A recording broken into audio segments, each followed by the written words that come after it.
Dear students, I hope all of you are doing good.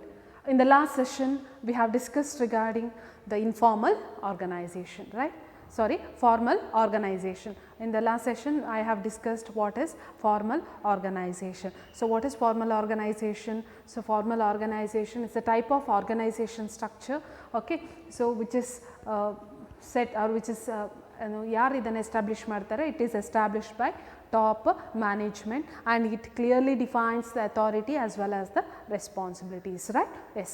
In today's session, let us discuss regarding the informal organization.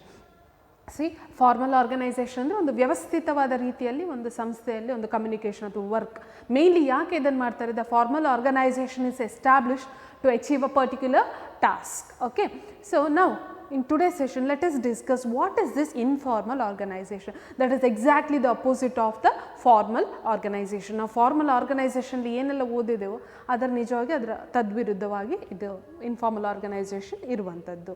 So, in the name itself, formal and informal organization. Yes. Now, first let us see what is the meaning of this informal organization. See, informal organization, the meaning, it is a network of social relationship. Yes, the important point is, so it is a network of social relationship among employees. So, it is a network of formal relationship alla, it is a network of social relationship among employees that arises spontaneously ಅಂದರೆ ಸ್ವಯಂ ಪ್ರೇರಿತವಾಗಿ spontaneously due to interaction among people at the work. ಅಂದರೆ in an organization there will be a formal structure. ಒಂದು ಆರ್ಗನೈಸೇಷನಲ್ಲಿ formal structure ಇದೆ and the authority responsibility is clearly defined, accordingly all will work. But what happens ಇಲ್ಲಿ ಈಗ for example ಒಂದು organisation work ಮಾಡುವಾಗ ನಾವು ಏನು work ಇದೆ ಅದನ್ನು ಮಾಡ್ತೇವೆ, ಬಟ್ ನಮಗೆ ಅಲ್ಲಿ ನಮ್ಮ ಫ್ರೆಂಡ್ಸ್ ಇರ್ಬೋದು, ಅವ್ರ ಜೊತೆ ನಾವೊಂದು ಮಾತುಕತೆ ಇರ್ಬೋದು ಈ ರೀತಿಯಾಗಿ. ಸೊ ನನ್ನ ಡಿಪಾರ್ಟ್ಮೆಂಟ್ ಅಲ್ಲದೆ ನನಗೆ ಬೇರೆ ಡಿಪಾರ್ಟ್ಮೆಂಟಿಂದ ಫ್ರೆಂಡ್ಸ್ ಇರುವಂಥದ್ದು. For example in the college too you will be in one particular section but you will be having friends in your various sections. ಬೇರೆ ಬೇರೆ ಸೆಕ್ಷನಲ್ಲಿ ನಮ್ಮ ಫ್ರೆಂಡ್ಸ್ ಇರ್ತಾರೆ. ಹಾಗಂತ ಹೇಳಿ ನಾವು ಕ್ಲಾಸಲ್ಲಿ ಏನಾಗಿರ್ತೇವೆ, ನಾವು ಫಾರ್ಮಲ್ ಆಗಿರ್ತೇವೆ. After the classes will go and will meet them, will talk to them ಅಲ್ವಾ, ಈ ರೀತಿಯಾಗಿ. ಸೊ ಸೋಷಲ್ ಅದನ್ನೇ ಹೇಳುವಂಥದ್ದು. ಇನ್ಫಾರ್ಮಲ್ ಅಂತ ಹೇಳಿದರೆ it is nothing but a network of social relationship. So it is nothing but ಅದೊಂದು ಯಾವ ರೀತಿಯಾಗಿ ಫಾರ್ಮ್ ಆಗುತ್ತೆ ಅಂದರೆ ನಮ್ಮ ಒಂದು ಆರ್ಗನೈಸೇಷನ್ ಒಳಗೆ ಫಾರ್ಮಲ್ ಆರ್ಗನೈಸೇಷನಲ್ಲೇ ಇನ್ಫಾರ್ಮಲ್ ಆರ್ಗನೈಸೇಷನ್ ಕ್ರಿಯೇಟ್ ಆಗುವಂಥದ್ದು. Mainly it is nothing but the social relationship among the employees. ಅಂದರೆ ಒಂದು ಆರ್ಗನೈಸೇಷನಲ್ಲಿ ಫಾರ್ಮಲ್ ಆದ ಸ್ಟ್ರಕ್ಚರಲ್ಲಿ ಅವರು ವರ್ಕ್ ಮಾಡುವಾಗ, hope you are getting this, formal ಆಗಿ ಅವರು ವರ್ಕ್ ಮಾಡ್ತಾರೆ. But other than then working hours they will be having their friends in their organisation. They may be working at different departments or like wise. And officially ಅವರು ಏನು ಮಾಡ್ತಾರೆ, office ಟೈಮಲ್ಲಿ work ಮಾಡ್ತಾರೆ. In Sundays they may meet in some other places or they will be having a group of their employees. ಅಥವಾ ಒಂದೇ ಆರ್ಗನೈಸೇಷನಲ್ಲಿ work ಮಾಡೋರು ಅವ್ರದ್ದೊಂದು group, friends group ಇರ್ಬೋದು, ಈ ರೀತಿಯಾಗಿ. ಸೊ ಅದನ್ನು ನಾವು ಇನ್ಫಾರ್ಮಲ್ ಆರ್ಗನೈಸೇಷನ್ ಅಂತ ಹೇಳುವಂಥದ್ದು. So hope you are getting this. It is a network of social relationship among employees. ಅಂದರೆ ಆ ಎಂಪ್ಲಾಯೀಸ್ ಒಳಗೆ ಒಂದು social relationship, not official relationship. Official ಆಗಿ ವರ್ಕ್ ಮಾಡುವಂಥದ್ದು ಬೇರೆ, ಇದು ಸೋಷಲ್ ಆಗಿ ಅವರೊಂದು ನಾವು ಈ ಥರ ಫ್ರೆಂಡ್ಶಿಪ್ಪಲ್ಲಿ ಒಂದು ಮಾತಾಡ್ಕೊಳ್ಳುವಂಥದ್ದು. As I said, okay. So ಇದನ್ನು ನಾವೇನಂತ ಹೇಳ್ತೇವೆ, informal organisation that arises. Yes, ಯಾವ ರೀತಿಯಾಗಿ ಅದು ಉದ್ಭವಿಸುತ್ತೆ, ದಟ್ ಅರೈಸಸ್ ಸ್ಪಾಂಟೇನಿಯಸ್ಲಿ ಅಂದರೆ ಸ್ವಯಂ ಪ್ರೇರಿತವಾಗಿ. ಸೊ ಅವರಿಗೆ ಇಷ್ಟ ಆಗುತ್ತೆ. ಸೊ ಒಂದು ಆರ್ಗನೈಸೇಷನ್ ವರ್ಕ್ ಮಾಡುವಾಗ ನಾನು ಬರ್ತೇನೆ, ವರ್ಕ್ ಮಾಡ್ತೇನೆ, ಹೋಗ್ತೇನೆ ಅಷ್ಟೇ ಅಲ್ಲ. So there will be various employees in the organisation. So ನನಗೇನಾಗುತ್ತೆ, yes I will make friendship with them. So that is nothing but informal organisation that arises spontaneously, ಸ್ವಯಂ ಪ್ರೇರಿತವಾಗಿ. ಸೊ ನಾವೇನು ಮಾಡ್ತೇವೆ, ಅವ್ರ ಜೊತೆ ಒಂದು ಫ್ರೆಂಡ್ ಆಗುವಂಥದ್ದು ಈ ರೀತಿಯಾಗಿ. Due to the interaction among the people, due to the interaction. Mainly ಯಾವಾಗ ಈ ಇನ್ಫಾರ್ಮಲ್ ಆರ್ಗನೈಸೇಷನ್ ಸ್ಟಾರ್ಟ್ ಆಗುವಂಥದ್ದು, ಡ್ಯೂ ಟು ಇಂಟ್ರಾಕ್ಷನ್ ಮೇಯ್ನಾಗಿ ನಾವು ಒಂದು ಆರ್ಗನೈಸೇಷನಲ್ಲಿ ಎಲ್ಲರ ಜೊತೆ ಮಾತಾಡ್ಕೊಳ್ತೇವೆ, ಒಂದು ಫ್ರೆಂಡ್ಶಿಪ್ ಇರುವಂಥದ್ದು. ಸೊ ಇಂಟ್ರಾಕ್ಷನ್ ಆಗಿ ಎಸ್ ವಿ ಫೈಂಡ್ ಎಸ್ ನಾವೆಲ್ಲ ಒಂದೇ ರೀತಿಯ ಲೈಕ್ ಮೈಂಡೆಡ್ ಪೀಪಲ್, ಒಂದೇ ರೀತಿಯಾಗಿ. ಸೊ ನಮ್ಮ ಒಂದು ಗ್ರೂಪ್ ಆಫ್ ಏನು friends in an organization, that is nothing but informal organization. ಅರ್ಥ ಆಗ್ತಾ ಇದೆ? So that is regarding the informal organization. So hope you are getting this. So it is a network of social relationship among employees. So it is a social relationship among the employees and that arises spontaneously, ಸ್ವಯಂ ಪ್ರೇರಿತವಾಗಿ ಇದು ಆಗುವಂಥದ್ದು. And mainly due to the interaction among the employees. ಅಂದರೆ ಈಗ ಒಂದು organisation formal ಆದ ಒಂದು organisation ಇರುವಂಥದ್ದು common, because for the accomplishment of particular task, ಒಂದು ಟಾಸ್ಕನ್ನು ಅಚೀವ್ ಮಾಡಬೇಕು ಅಥವಾ ಒಂದು ಗೋಲನ್ನು ರೀಚ್ ಆಗಬೇಕು ಅಂತ ಹೇಳಿದರೆ they will be having this formal organisation, that is must and should. Okay, but whereas this informal organisation, ಆ ಫಾರ್ಮಲ್ ಆರ್ಗನೈಸೇಷನಲ್ಲಿ ಯಾರೆಲ್ಲ ವರ್ಕ್ ಮಾಡ್ತಾರೋ ಅವರ ಒಂದು ಫ್ರೆಂಡ್ಸ್ ಗ್ರೂಪಲ್ಲಿ ಅವರೊಂದು ಮಾತಾಡ್ಕೊಳ್ಳುವಂಥದ್ದು, not during the office time. ಅದು ವರ್ಕ್ ಆದ ನಂತರ ಅವರೆಲ್ಲೇ ಒಂದು ಕಡೆ ಮೀಟ್ ಮಾಡುವಂಥದ್ದು, ಕ್ಯಾಂಟೀನಲ್ಲಿ ಇರ್ಬೋದು ಅಥವಾ ಕೆಫೆಟೇರಿಯಾ ಇರ್ಬೋದು ಅಥವಾ ಬೇರೆ ರೀತಿಯಲ್ಲಿ ಸಂಡೇಸ್ ಅವರೊಂದು ಗೆಟ್ ಟುಗೆದರ್ ಇರ್ಬೋದು. ಈ ಥರ ಮಾತಾಡಿ ಏನಾಗುತ್ತೆ, within the formal organization itself, due to the interaction among the people, due to the interaction among the people, a social relationship will be formed. That is nothing but informal organization. ಪ್ರತಿಯೊಂದು ಆರ್ಗನೈಸೇಷನ್ಲಿ ಕೂಡ informal organization ಖಂಡಿತವಾಗಿ ಇರುತ್ತೆ. Formal organisation is established, it is deliberately established by top management, whereas informal organization it occurs spontaneously, ಸ್ವಯಂ ಪ್ರೇರಿತವಾಗಿ ಆಗುವಂಥದ್ದು, mainly due to the interaction of the people during the work. ಈಗ ಒಂದು organisation work ಮಾಡ್ತಾ ಇದ್ದೀವಿ ಅಂತ ಹೇಳಿದರೆ ಅಲ್ಲಿರೋರೆಲ್ಲ ನಮ್ಗೆ ಏನಾಗ್ತಾರೆ, ನಮ್ಮ ಡಿಪಾರ್ಟ್ಮೆಂಟಲ್ಲಿ ಹೇಗೂ ನಮ್ಮ ಫ್ರೆಂಡ್ಸ್ ಇರ್ತಾರೆ, ಅದು ದಾಟ್ ನಮಗೆ ಕೆಲವೊಬ್ಬರು ಪರಿಚಿತರು ಇರ್ಬೋದು. ಈ ರೀತಿಯಾಗಿ ಮಾತಾಡ್ತಾ ನಮಗೊಂದು ದೊಡ್ಡ ಸರ್ಕಲ್ ಆಗಿ ನಮಗೆ ಫಾರ್ಮ್ ಆಗುವಂಥದ್ದು. That is nothing but informal organization. So hope you are getting with this. So now you will be clearly, you can tell what is the meaning of formal organization and what is the meaning of this informal organization. Yes, informal organization, it is a network. It is a network ಅಂದರೆ ಒಂದು ಏನು network, ಬೇರೆ ಬೇರೆ ರೀತಿಯಲ್ಲಿ ನಾವು ಒಂದು proper ಆಗಿಲ್ಲ, ಅಲ್ಲಿ ಒಬ್ಬರು ಫ್ರೆಂಡ್ ಇಲ್ಲಿ ಆಚೆ ಡಿಪಾರ್ಟ್ಮೆಂಟಲ್ಲಿ ಇರ್ಬೋದು, ಈ ಕಡೆ ಇರ್ಬೋದು. ಸೊ ಈ ರೀತಿಯಾಗಿ ಒಂದು friendship. Yes, it is a network of social relationship among employees that arises spontaneously. How? Due to the interaction. ಮಾತಾಡದೇ ಇದ್ದರೆ ನಮಗೆ ಫ್ರೆಂಡ್ಶಿಪ್ ಆಗೋದಿಲ್ಲ, ಮಾತಾಡ್ತಾ ಏನಾಗುತ್ತೆ, so will get more number of friends. So that is nothing but informal organisation. Next let us see what are the features of this informal organization, what are the advantages of this informal organization as well as disadvantages. First, let us see what are the features of this informal organization. Yes, features of this informal organization. First one, it originates from within the formal organization, as I said earlier. So how it originates? Yes, so how it originates? Yes, it originates from within the formal organization. So already top management will establish top management will form a formal organization.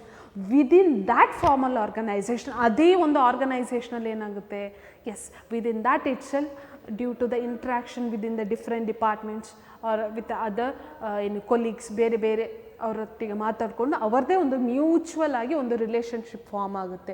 That is informal organization. Okay, so it originates from within the formal organization. ಇದು ಸಪರೇಟಾಗಿ origin ಆಗೋದಿಲ್ಲ. So every organisation will follow this formal organization. Within that formal organization ಗೊತ್ತಾಗ್ತದೆ. ಈಗ ನೀವು ಒಂದು section particular ಕಾಲೇಜಲ್ಲಿ ಸ್ಟೂಡೆಂಟ್ಸ್ಗೆ ಈ ಸೆಕ್ಷನ್ ಅಂತ ಇರುತ್ತೆ. During classes you will be in that section and that will be formal. After that in break hours ಇರ್ಬೋದು ಅಥವಾ during lunch time you will interact with many others. So you will be having a network of social relationship. That is nothing but as informal organization. So first feature is it originates from within the formal organization. On the formal organization ಒಳಗೆ ಏನಾಗುತ್ತೆ, ಈ informal organization ಅನ್ನುವಂಥದ್ದು create ಆಗುತ್ತೆ. Okay, next, emerges spontaneously. It's very important. It emerges spontaneously. Not deliberately. What is this deliberate and spontaneously? ನೋಡಿ, spontaneous ಅಂತ ಹೇಳುವಾಗ ಅಂದರೆ ಸ್ವಯಂ ಪ್ರೇರಿತವಾಗಿ.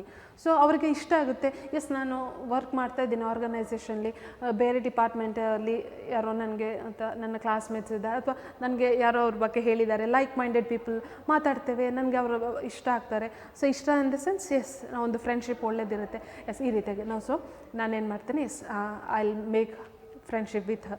ಸೊ ಈ ರೀತಿಯಾಗಿ. ಸೊ ಇದೇನಾಗುತ್ತೆ, ಡ್ಯೂ ಟು ದ ಇಂಟ್ರಾಕ್ಷನ್, ಸ್ವಯಂ ಪ್ರೇರಿತವಾಗಿ ಈ ಒಂದು ಇನ್ಫಾರ್ಮಲ್ ಆರ್ಗನೈಸೇಷನ್ ಫಾರ್ಮ್ ಆಗುವಂಥದ್ದು and not deliberately.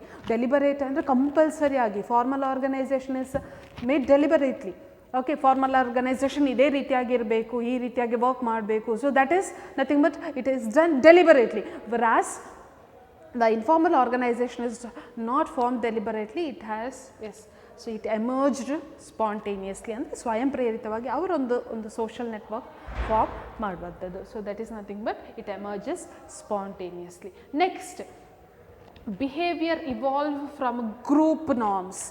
Behaviour evolves from group norms ಅಂತ ಹೇಳಿದರೆ, see usually what happens, how the behavior of that particular person evolves.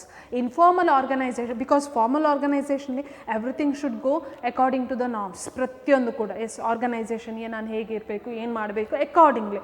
But in informal organisation what happens, the behaviour, ಈಗ ಒಂದಲ್ಲಿ group of people ಇದ್ದಾರೆ, so ಅವತ್ತೊಂದು informal organisation ಇದೆ. If I go and join to their group, automatically what happens, my behaviour will change according to theirs. ಈಗ ಒಬ್ಬ ಕಾಲೇಜಿಗೆ ಬರುವಾಗ you are new to the college and you will follow according, ಎಲ್ಲವೂ ಕೂಡ ಕರೆಕ್ಟಾಗಿರ್ತಾರೆ. But when you get more and more friends, interaction ಆಗುತ್ತೆ, ಬೇರೆ ಬೇರೆ ರೀತಿ ಆಗುತ್ತೆ. Sometimes what happens, our behaviour will change according to the behaviour of that particular group or according to the behavior of that particular persons who are in that group. Hope you are getting with this. So illi third point alli ಏನು ಹೇಳ್ತಾರೆ ಅಂದರೆ features ಅಲ್ಲಿ the behaviour of that particular person ಅಥವಾ behaviour ಏನಿರುತ್ತೆ ಈ informal ಆರ್ಗನೈಸೇಷನ್ಲಿ behaviour it evolves from the group norms. ಆ ಗ್ರೂಪಲ್ಲಿ ಒಂದು ಸೋಷಿಯಲ್ ನೆಟ್ವರ್ಕ್ ಒಂದು ಗ್ರೂಪ್ ಇದೆ. ಸೊ ಅಲ್ಲಿ ಎಲ್ಲರೂ ಕೂಡ ಮಾತಾಡ್ತಾರೆ, ಇಂಟ್ರಾಕ್ಷನ್ ಮಾಡ್ತಾರೆ about that organisation, the people working in the organisation. If I join the group, automatically even my behaviour will be according to the group norms. ಅಲ್ಲಿ ಹೇಗಿದ್ದಾರೆ, ಯಾವ ಥರ ಮಾತಾಡ್ತಾರೆ, ಈ ರೀತಿಯಾಗಿ ನಮ್ಮದು ಕೂಡ ಬದಲಾವಣೆಗಳು ಆಗುವಂಥದ್ದು. So that is regarding behaviour evolve from group norms. Okay, next, independent channel of communication. Independent channel of communication. So there is no specific way for communication here. So in the formal organization there is a specific way for communication. ಅಂದರೆ ಎಲ್ಲರೂ ಬೇಕಂದರೆ ಹಾಗೆ ಅಂದರೆ ಡೈರೆಕ್ಟಾಗಿ communicate ಮಾಡಲಿಕ್ಕೆ ಸಾಧ್ಯ ಇಲ್ಲ. So everything should go accordingly, according to their position, according to their authority, well defined position, ಈ ರೀತಿಯಾಗಿ ಕಮ್ಯುನಿಕೇಷನ್ ಆಗುವಂಥದ್ದು. But whereas in the in the informal organization there is no formal line of communication. It is an independent channel of communication. Yes, so if I want to speak with some person in the other department, yes, I can speak to him because it is a social network. Independent agi if I want to speak with the nodi ade nan college example tagondaga, so after the classes if you feel like talking with some other friends in some other science section irbodu atho someone in the art section irbodu, you will go and speak to him. So ee ರೀತಿಯಾಗಿ so ನೀವು ಕಾಲೇಜಲ್ಲಿ ಏನು class ಅವರ್ಸಲ್ಲಿ ಇರ್ತಿರೋ that is formal organisation. In the free hours or out of the college what will be, that is nothing but informal organisation. ಗೊತ್ತಾಗ್ತಿದೆಯಾ? So ಇಲ್ಲಿ channel of communication ಏನಿದೆಯೋ that is independent. If I want to speak with someone easily I can speak. Yes okay, that is not due to the working hours. ಇದು ಬೇರೆ informal organisation ನಮ್ಮ ಒಳಗೆ ನಾವೊಂದು social ನೆಟ್ವರ್ಕನ್ನು ಮಾಡ್ಕೊಂಡಿರುವಂಥದ್ದು. That is entirely different from the working hours, because working hours alli ನಾವು formal organisation ಏನು rules and regulation ಇದೆಯೋ ಅದನ್ನು ಫಾಲೋ ಮಾಡಬೇಕು. Other than working hours, other than the free time, other Sundays, we colleagues itself will meet outside. So we will be having our own independent channel of communication. So hope you are getting with this. Okay, and finally no definite structure. Yes, so here what in the formal organization and everything compare ಮಾಡ್ತಾ ಇದ್ದೀನಿ ಯಾಕೆಂದರೆ ಅರ್ಥ ಆಗುತ್ತೆ. Formal ಆರ್ಗನೈಸೇಷನ್ಲಿ there is a definite structure, well defined structure is there. So who has to report to him, everything is well defined. But whereas here no definite structure, everything is complex. So ಒಂದು ಬೇರೆ ಬೇರೆ ರೀತಿಯ friends ಇದ್ದರೆ ಒಂದು group, ಅದು group of social networks ಅಥವಾ group of ಅಥವಾ social interaction among the people.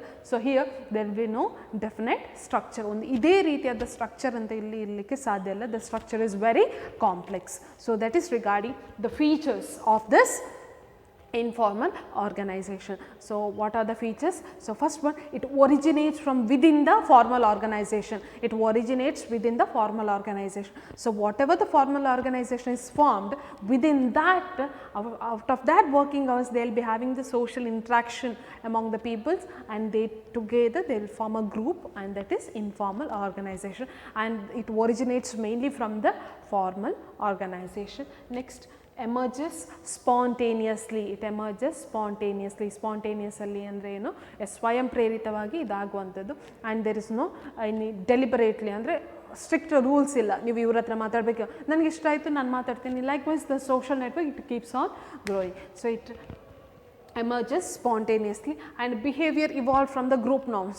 So if I join that particular informal organization, if I go and join that group of people, usually my behavior will be according to the group norms or according to the behavior of that particular people who are in that group.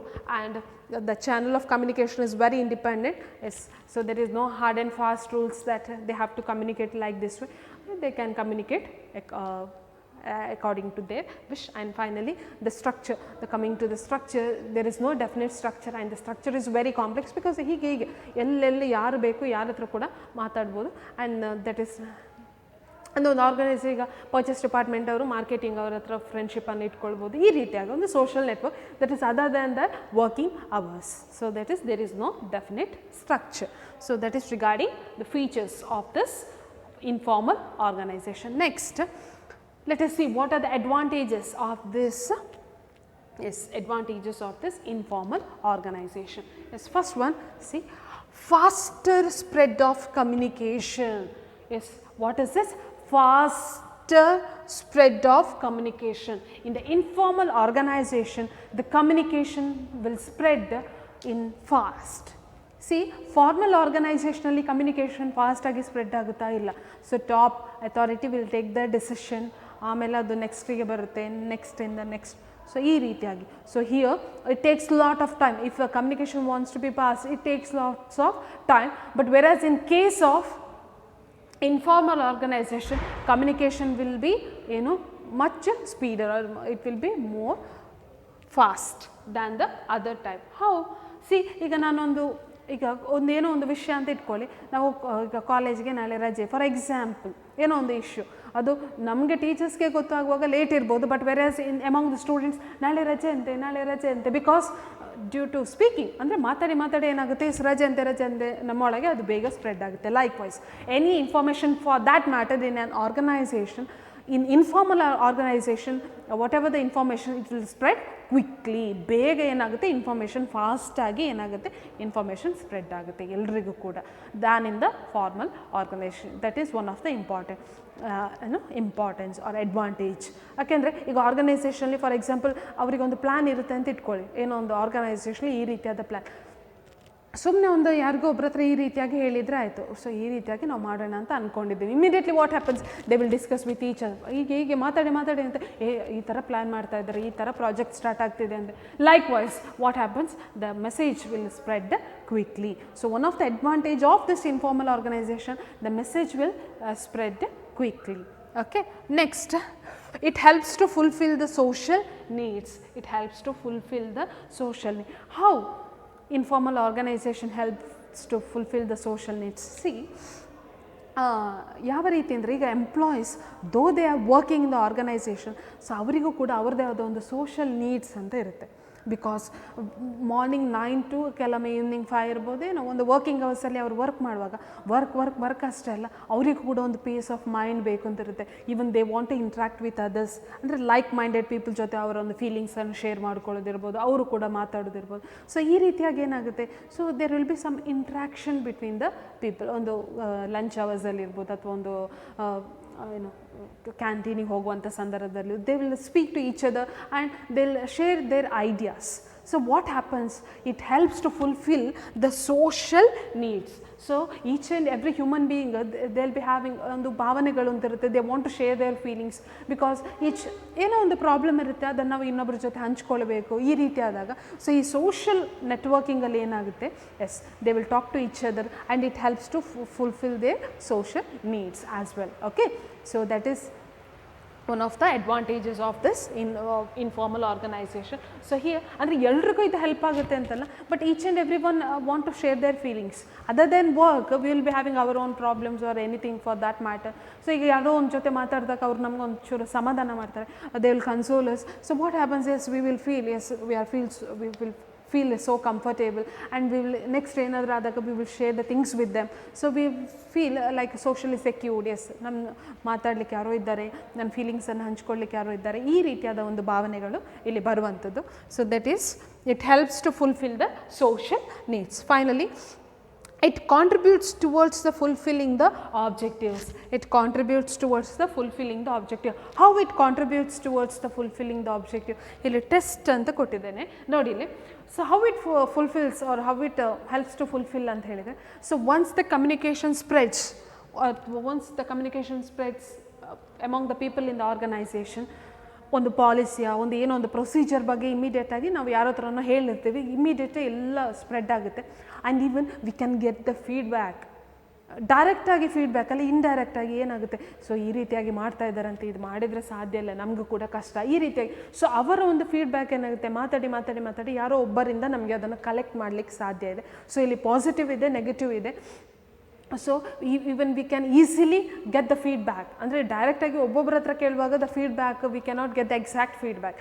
But in informal organization when the message spread quickly, they'll have the interaction among them and we can get the gist of it. ಏನು ಅವರ ಒಂದು ಇದು, ಅವರಿಗೆ ಇದರ ಬಗ್ಗೆ ಒಂದು opinion ಏನು ಅಂತ ಹೇಳಿ. So obviously it helps us to reach our goal. So ಆಗ ನಮಗೆ ಗೊತ್ತಾಗುತ್ತೆ, if they are favour towards it, ಅವರ ಒಂದು ಅಭಿಪ್ರಾಯ ಗೊತ್ತಾದಾಗ accordingly we can act, and if there is any problem we can console them. ಇದೆರಡನ್ನು ಕೂಡ ಮಾಡ್ಬೋದು. ಅಂದರೆ ಅವ್ರು ಒಪ್ಪಿಗೆ ಇದೆ ಅಂದರೆ ಅವರು ಹೇಗೂ ವರ್ಕ್ ಮಾಡ್ತಾರೆ, ಅವರಿಗೆ ಒಪ್ಪಿಗೆ ಇಲ್ಲ ಅಂದರೆ ಯಾಕೆ ಅಂತ ಕೂಡ ನಾವು ತಿಳ್ಕೊಳ್ಬೋದು. Accordingly we can make the changes and we can, it helps to achieve the organizational goals. Okay, so hope you are getting with this. So these are the advantages of the informal organization. Next, let us see what are the disadvantages. Though having these many advantages, it also have the disadvantages. Now see, destructive force. It acts as an informal organization acts as a destructive force, spreads rumors ಅಂತ ಬರೆದೇನೆ ನೋಡಿ. ಇದು ಎಷ್ಟು ಸ್ಪೀಡಾಗಿ information pass ಮಾಡುತ್ತೆ ಅಂತ ನಾನು ಹೇಳಿದೆ. ಅಡ್ವಾಂಟೇಜಸಲ್ಲಿ the communication will be spread fast. Likewise ಇಲ್ಲಿ ಏನಾಗುತ್ತೆ, ಇಫ್ ಸಮ್ವನ್ ಯಾರೋ ಒಬ್ಬರಿಗೆ ಆರ್ಗನೈಸೇಷನ್ ಬಗ್ಗೆ ಒಳ್ಳೆ ಒಪಿನಿಯನ್ ಇಲ್ಲ ಅಂದರೆ, if we spread like organization ಈ ರೀತಿ ಆಗ್ತಾ ಇದೆ ಅಂದರೆ, immediately what happens, if someone spreads the rumour, it acts as a destructive force. It acts as a destructive force and it will go according to the, it will go against the interest of the organization. So ಇದು ಕೂಡ ಒಂದು ಸಾಧ್ಯತೆ ಇದೆ. ಅಂದರೆ ಈಗ organisation work ಮಾಡೋರಿಗೆ ಯಾರೋ ಒಬ್ಬರಿಗೆ ಏನೋ ಒಂದು ಅಸಮಾಧಾನ ಇದ್ದಾಗ, ಸೊ ಇಫ್ ಈ ಸ್ಪ್ರೆಡ್ ಲೈಕ್ ಏನೋ ಒಂದು ಬೇಡದನ್ನು ಸ್ಪ್ರೆಡ್ ಮಾಡಿದಾಗ, ಏನೋ ಒಂದು ರೂಮರನ್ನು ಸ್ಪ್ರೆಡ್ ಮಾಡಿದಾಗ, ಬಿಕಾಸ್ ಇನ್ಫಾರ್ಮಲಲ್ಲಿ ಕಮ್ಯುನಿಕೇಷನ್ ಬೇಗ ಸ್ಪ್ರೆಡ್ ಆಗುತ್ತೆ. ಇಫ್ ಈ spread something against the interest of the organization, it spreads among the people and it will go against the interest of the organization. ಈ ರೀತಿಯಾಗಿ ಇನ್ಫಾರ್ಮೇಷನ್ ಸ್ಪ್ರೆಡ್ ಆದಾಗ ಏನಾಗುತ್ತೆ, ಅದು ನಮ್ಮ ಸಂಸ್ಥೆಯ ವಿರುದ್ಧವಾಗಿ ಕೂಡ ಹೋಗುವಂಥ ಸಾಧ್ಯತೆ ಇದೆ. So that is one of the main drawback of this informal organisation. Because communication spread ಆಗುತ್ತೆ, that is well and good, because the good things can be spread easily.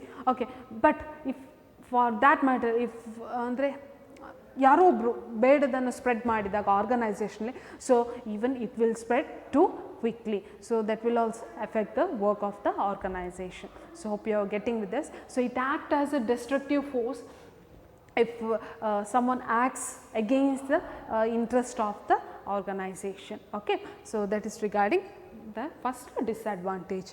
Next, management may not be successful to implement the plans. Management may not be successful to implement the plans if there is opposition. See, ಈಗ ಏನೋ ಒಂದು information about the plan particular project ಬಗ್ಗೆ ವಿಷಯಗಳು spread ಆಗಿದೆ, because in informal organisation communication will spread fast. So communication spread ಆಗಿದೆ, but each and every one in the organisation ಅವ್ರು ಏನು ಮಾಡ್ತಾರೆ, they will unite in themself and they say yes ನಾವು ಇದರ ಬಗ್ಗೆ ವರ್ಕ್ ಮಾಡಲಿಕ್ಕೆ interest ಇಲ್ಲ. So if they join together obviously the organisation can not go against them. So ಇಲ್ಲಿ ಏನಾಗುತ್ತೆ, ಈಗ if they are favour towards the organization, yes organization will work, organization can easily implement that. But ಒಂದು testing ಪರ್ಪಸ್ಗೆ ಅಂತ ಅವ್ರು ಏನಾದರೂ ವಿಷಯವನ್ನು spread ಮಾಡಿದಾಗ and if they get more number of opposition, ಅಂದರೆ ಅದರ ವಿರುದ್ಧ ಎಲ್ಲರೂ ಕೂಡ ಹೇಳುವಾಗ ಏನಾಗುತ್ತೆ, organization find it difficult to implement that particular task. Yes, so management may not be successful to implement the plans. Management may not be successful to implement the plans mainly when there is the strong opposition from the side of the employees. Okay, so ee ರೀತಿಯಾಗಿ, because ಒಬ್ಬೊಬ್ಬರೇ ಹೇಳಿದರೆ ನನಗೆ plan ಬೇಡ ಅಂತ ಹೇಳಿದರೆ that doesn't matter. But if this tell in the group, if they unite themselves, because it is a social relationship, ಎಲ್ಲರೂ ಕೂಡ ಒಟ್ಟಾಗಿ ಏನು ಮಾಡ್ತಾರೆ, if they unite themselves and if they go against the interest of the organization, so it is highly difficult. So what happens, so here the whatever the management may not be successful in implementing these kinds of plans. And finally it pressurizes members to conform to group expectations. Yes, what happens here, it pressurizes the members to conform to the group expectations. See, as I said, it is a social the network. So ನಾವು ಏನು ಮಾಡ್ತೇವೆ, ಮಾತಾಡ್ತಾ ಗೊತ್ತಿಲ್ಲದೆ ಅಥವಾ ಗೊತ್ತಿದ್ದು ನಾವು ಏನು ಮಾಡ್ತೇವೆ, ಆ ನೆಟ್ವರ್ಕ್ ಒಳಗೆ ಇರ್ತೇವೆ. And for each and every cases we have to according, as I said here, ಏನಾಗುತ್ತೆ, behaviour evolve from the group norms. Whatever our behaviour will be according to the group norms. ಆ ಗ್ರೂಪಲ್ಲಿ ಇರುವವರ behaviour ಇರ್ಬೋದು, ಆ ಗ್ರೂಪಲ್ಲಿ ಯಾವ ರೀತಿಯಾಗಿ discussion ಆಗುತ್ತೆ, ಆ ಗ್ರೂಪಲ್ಲಿ ಯಾವ ರೀತಿ, ಆ ರೀತಿಯಾಗಿ ನಮ್ಮ ಬಿಹೇವಿಯರ್ ಕೂಡ ಇರುತ್ತೆ. ಸಮ್ಟೈಮ್ಸ್ ಈವನ್ ದೋ ನನಗೆ ಆ ಗ್ರೂಪಲ್ಲಿ ಏನಾಗುತ್ತೆ, ನಾನು ಹೋಗಿ ಇಂಟ್ರಾಕ್ಷನ್ ಆಗಿದೆ, ಫ್ರೆಂಡ್ಸ್ ಇದ್ದಾರೆ, ನಾನು ಮಾತಾಡಿದ್ದೀನಿ, but sometimes what happens, it pressurises me to confirm to the group expectation. ಕೆಲವೊಮ್ಮೆ ಏನಾಗುತ್ತೆ, ನಾವು ಅವರ ಇಚ್ಛೆಯಾಗಿ ನಾವು ಕೂಡ ಇರಬೇಕು ಅಂತ ಹೇಳುವಂಥದ್ದು. ಫಾರ್ ಎಕ್ಸಾಂಪಲ್, ಈಗ ಒಂದು ಕಾಲೇಜಿಗೆ ಬರುವಾಗ you will form into a students group, so you will unite yourself. So even one of your friend from the other section, even ಅವರು ಕೂಡ ಮಾತಾಡ್ತಾ ನಿಮ್ಮ ಗ್ರೂಪಿಗೆ ಜಾಯ್ನ್ ಆಗಿದ್ದಾರೆ, but he may be not interested in all the things whatever you say. ನೀವು ಇಷ್ಟಪಟ್ಟದ್ದು ಅಥವಾ ನೀವು ಮಾಡ್ತಾ ಇರೋದು ಎಲ್ಲವೂ ಕೂಡ ಅವ್ರಿಗೆ ಇಷ್ಟ ಆಗಬೇಕು ಅಂತಿಲ್ಲ. But what happens when you are in that group, it pressurises you. ನಿಮಗೆ ಅದೊಂದು ಏನಾಗುತ್ತೆ, ಇಂಡೈರೆಕ್ಟ್ಲಿ ಅದೊಂದು ಒತ್ತಾಯ ಆಗುತ್ತೆ, yes you want to do accordingly ಅಂತ ಹೇಳುವಂಥದ್ದು. So that is regarding it pressurise the members to confirm to the group expectation. ಅಂದರೆ social network ಆದ ಕಾರಣ ಅದು ದೊಡ್ಡದಿರುತ್ತೆ. ನಾನು ಸಿಂಗಲ್ ಆಗಿ ಇಫ್ ಐ ಅಪೋಸ್ ಸಮಥಿಂಗ್ ಅದು ನಡೆಯೋದಿಲ್ಲ. ನಾನೇನು ಮಾಡಬೇಕಿತ್ತು ಗೊತ್ತಿಲ್ಲದೆ ಅಥವಾ ಗೊತ್ತಿದ್ದೋ ಕೂಡ ನಾವು ಆ ಗ್ರೂಪಲ್ಲಿ ಏನಾಗುತ್ತೆ, ಒಂದು ಜನ ಆಗಿರುವ ಕಾರಣ I have to obey whatever it is send in see, ಅದನ್ನೇ ಹೇಳಿದ್ದು, I have to confirm to that particular group expectations. So that is regarding the disadvantages of this informal organization. So hope you are clear with this. So in nutshell, in today's class I have started with the informal organization. I have said what is the meaning of informal organization. To understand all this, first of all you should know what is the meaning of this informal organization. So it is a social relationship. It is not formed deliberately, it is a social relationship among the employees that arise spontaneously due to the interaction among the people. So ee ರೀತಿಯಾಗಿ ಒಂದು social network ಅಂದರೆ other it will be formed within the formal organization in the working hours than in the other working hours. So ನಮ್ಮ ಒಂದು friends ಈ ರೀತಿಯಾಗಿ group ಮಾಡಿಕೊಂಡು ನಾವು ಈ ರೀತಿಯಾದ ಒಂದು ಇನ್ಫಾರ್ಮಲ್ ಆರ್ಗನೈಸೇಷನ್ ಎಸ್ಟಾಬ್ಲಿಷ್ ಆಗುವಂಥದ್ದು. And it has its own advantages, disadvantages. Okay, so ಅದರದಾದ ಅಡ್ವಾಂಟೇಜಸ್ ಇದೆ, ಡಿಸ್ಅಡ್ವಾಂಟೇಜಸ್ ಇದೆ.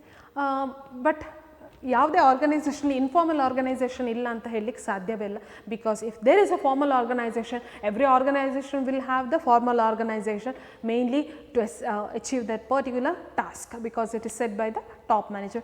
Once they have this formal organisation, obviously they will be having this informal organisation. Because informal organization ಯಾರು ಹೇಳಿಕೊಟ್ಟು ಬರೋದಲ್ಲ, ಇದೊಂದು social ಇಂಟ್ರಾಕ್ಷನಿಂದ ತನ್ನಷ್ಟಕ್ಕೆ ಒಂದು create ಆಗುವಂಥ ಒಂದು ಗ್ರೂಪ್ ಅಂತ ಹೇಳ್ಬೋದು. So this is regarding informal organization, and each and every organisation will have this informal organization, and I hope you are clear with this concept. Yes, thank you. I'll meet in the next session. Thank you.